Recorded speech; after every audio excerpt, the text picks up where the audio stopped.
Призывная кампания оккупантов. Крымские татары начали получать повестки служить в вооруженных силах Российской Федерации.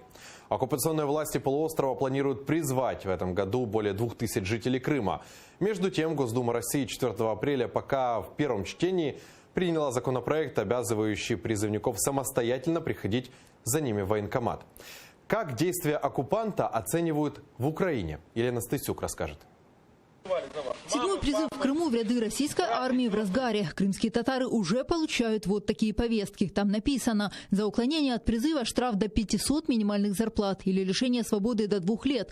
Военный комиссариат просят прибыть с паспортом гражданина Российской Федерации. В Меджлисе убеждены, это формальность. Паспорта не играют никакой роли. Объясню почему. Потому что со своей стороны Российская Федерация заявила и она приняла такое решение о том, что все граждане Украины, которые на момент референдума находились в Крыму, они автоматически становятся гражданами Российской Федерации. Эскандер Бариев советует избегать призыва в российскую армию. Как вариант, не становиться на воинский учет. Тогда могут открыть только административное дело, и штраф будет меньше. Если вы уже на учете, есть вариант получить отсрочку. По законодательству России так можно оттянуть время или же просто не молчать, советует Эскандер Бариев.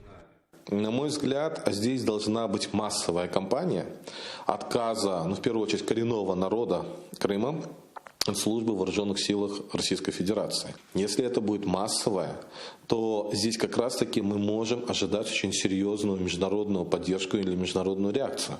В качестве примера приводит петиции обращения в ООН и другие международные организации от матерей и жен призывников об отказе служить в рядах российских войск. Говорить решительное «нет» агрессору призывают и в парламентском комитете по вопросам нацбезопасности и обороны. Андрей Тетерук предлагает заручиться поддержкой правозащитников и писать отказы, ссылаясь на українське гражданство.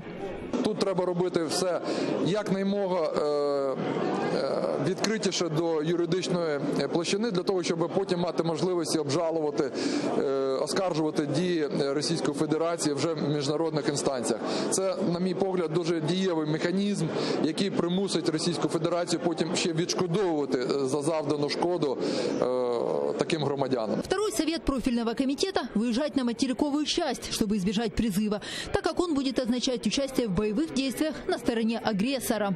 Єдине правильне рішення – це шукати варіанти, яким чином переїхати на підконтрольну територію України. Сьогодні Україна не має можливості захистити їх в Криму.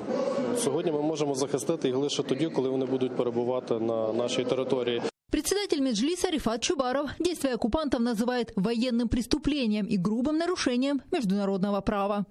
Згідно міжнародного гуманітарного права, країна-окупант і окупаційна влада не має права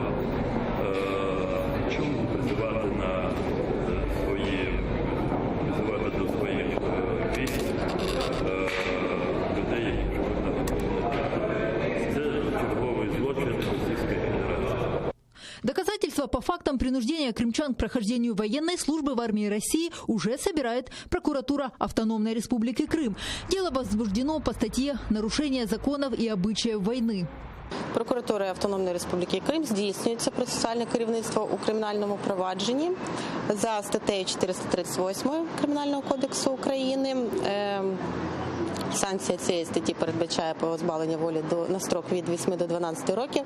Наразі ми збираємо усі докази, тобто і такі повістки, проводимо допити свідків. О фактах получения повесток просят сообщать прокуратуру. Доказательства будут приобщать к соответствующему кейсу. В дальнейшем дело планируется направить в Гаагский трибунал. Елена Стасюк, Эльдар Исматов, Заман, АТР.